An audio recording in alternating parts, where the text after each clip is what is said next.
இது வியாழக்கிழமை காலையில் பாப்பாவை ஸ்கூல் பஸ்ஸில் ஏற்றி விட்றதுக்காக கூப்பிட்டுட்டு போயிட்டுருக்கேன்.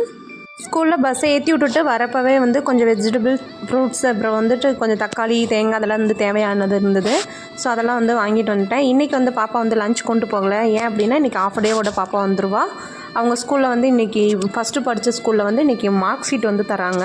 அதனால் இன்றைக்கி மதியானமே போய் நான் பிக்கப் பண்ணிட்டு வரணும். இன்றைக்கி காலையில் பாப்பாவுக்கு தோசையும் நேற்று வச்ச முருங்கைக்காய் சாம்பார் இருந்துச்சு. அதை தான் ஊற்றி கொடுத்துருந்தேன். ஒரு சின்ன டிப்பு ஒன்று பார்க்கலாம். இந்த மாதிரி ரப்பர் பேண்ட் நம்மளுக்கு அதிகமாக கிச்சனில் தேவைப்படும். இது ஒன்றோட ஒன்று ஒட்டிகிட்ருக்கும். இது ஒன்றோட ஒன்று ஒட்டிட்டு இல்லாமல் இருக்கணும்னா கொஞ்சம் அரிசி மாவை சேர்த்து ஸ்ப்ரெட் பண்ணி வச்சிட்டோம்னா இந்த பிரச்சனை இருக்காது.